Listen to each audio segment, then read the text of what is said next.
Hello, my name is Daniel, and today I'm going to be teaching you little sheep how to fish in Chiang Mai. But before I start talking about fishing, how much do you already know about fishing in Chiang Mai? Sort of like all the fish species, all the lakes, every single type of lure bait that you need to use up here. I'm guessing probably none, and that's probably why you're watching my video right now, because you want to know how to fish and where to fish. And obviously, to start fishing, you need to know how to use a rod, right?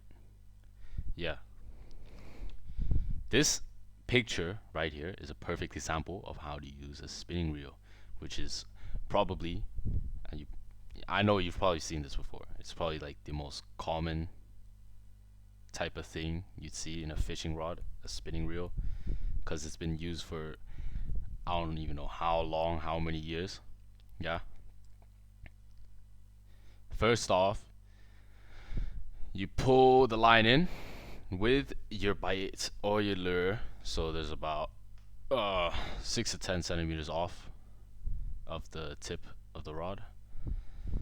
Then you want to make sure that the line is facing your rod and your hand. Then you want to pinch it in the line. Yeah, you want to pinch it in. Then open the cast. After that, you do your own thing.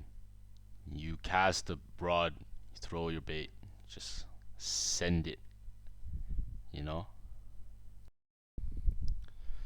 So currently, I have listed out 4 great spots to go fishing up here in Chiang Mai.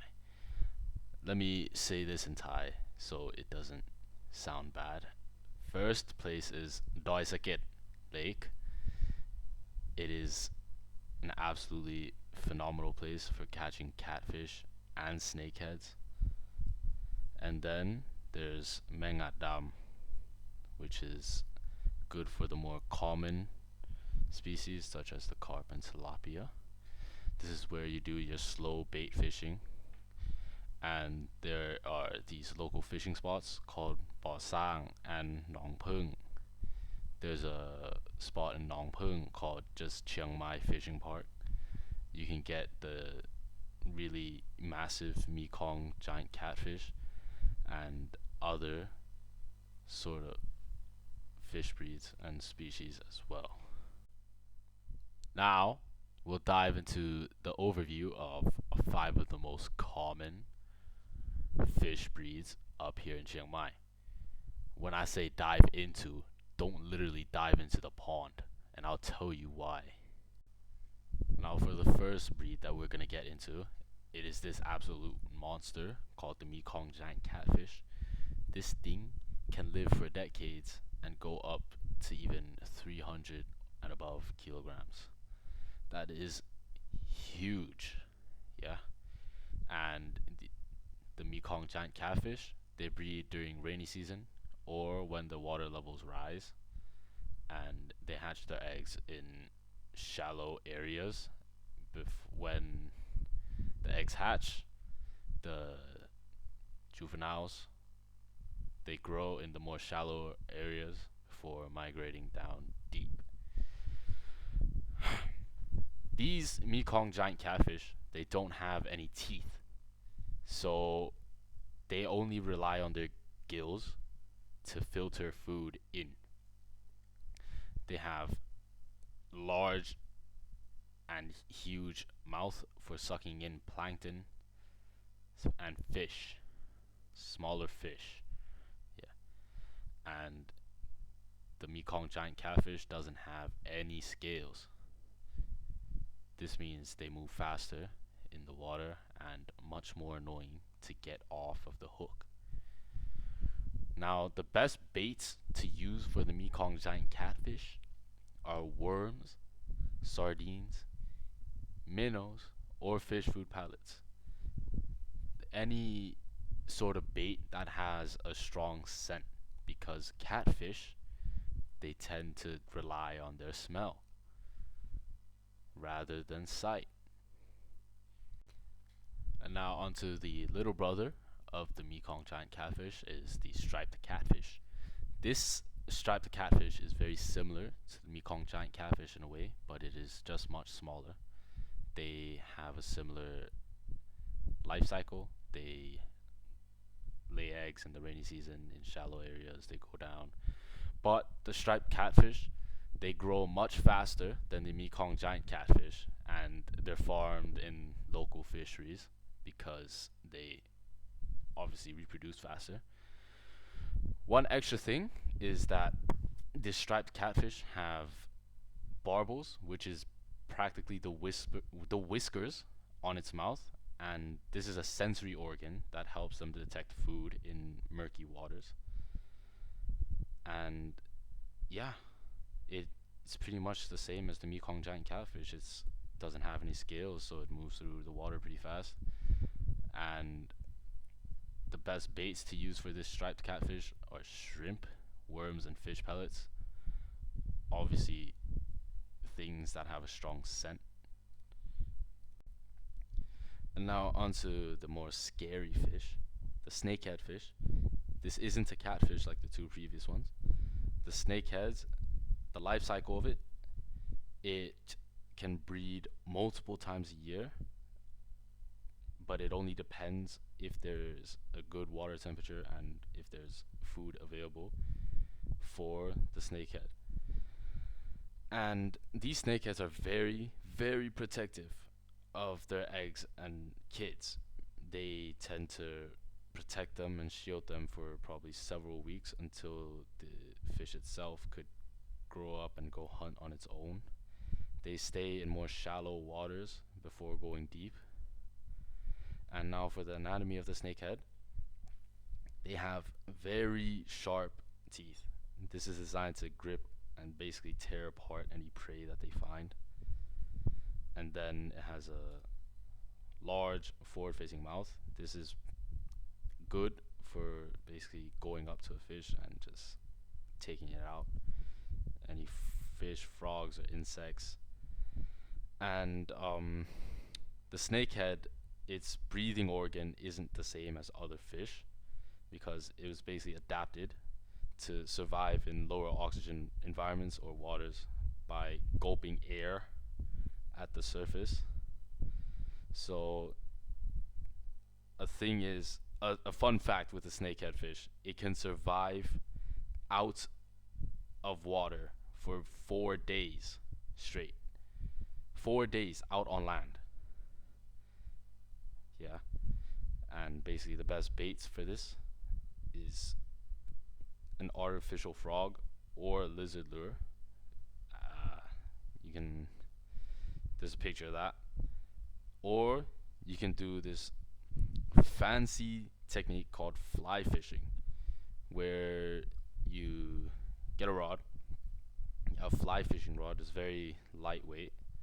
You get a fly as a lure. It's meant to replicate like an insect because that's also what the snakehead eat. And then you cast it mid-air, so the snakehead would jump up and basically take the bait. That's what fly fishing is. Now for the cool carp. Yeah, the carps, they lay eggs in warmer months, so spring, summer. Um, they lay thousands and thousands of eggs, and these eggs they hatch very fast in few days, 4 or 5 days, and they grow very fast from basically from the egg. These fish they grow fast because they feed on plankton and insects before they become omnivores. Yeah, before they eat prey, they take plankton, they take algae, all that. And for the anatomy, they have a downward facing mouth. This allows them to basically search for food in the mud on the ground. Yeah. And the carp, they have teeth in their throat. and this helps crush plants and small prey. That way, it can get digested faster. And the carp have very tough scales on them. This helps protect against larger predators trying to eat them. And the best baits to use for the carp are dough balls, corn, and fish food. Not any carnivorous baits. Now, for probably the most common fish in all of Thailand, the tilapia. Yeah, I know you've seen this fish before. The life cycle of this thing um, makes it so that it is the most common fish. It can spawn all year round. They can lay eggs all year round. This makes them the most populated fish in every single lake. And both the parents protect their kids. This makes it so that their survival rates are higher, which is also explains the population of them. And they grow and mature within 6 months. That is pretty fast. Now, for the anatomy, they have upturned mouths. This is good for grazing on algae up on the surface.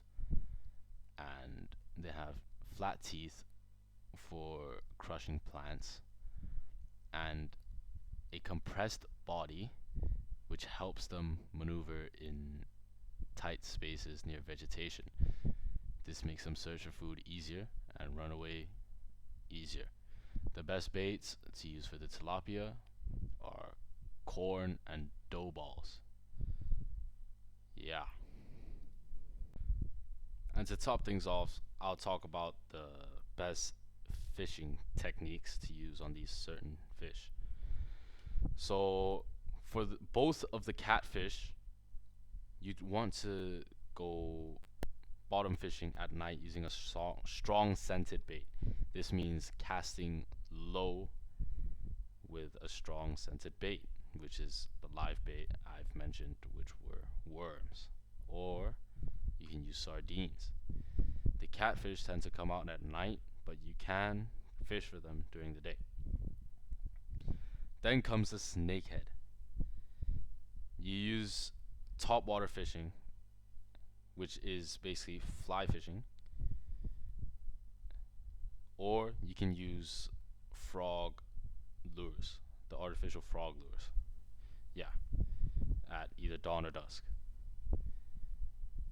And for the carp and tilapia, this is the boring method of fishing. You use bait, which is basically the corn balls and no, the dough balls and corn that I mentioned. You basically got to be very patient with this and fish in the more shallower areas of the lake that you plan to go to. And now for some fun facts. I've already dropped most of these when I was presenting about the fish, but I'll repeat them again. Both catfish rely on smell more than sight, so it's a good idea to use a strong scented bait. Yeah. And the snakehead, as I mentioned, it can stay out of water for 4 days and can walk on land to find a new pond for itself to live in.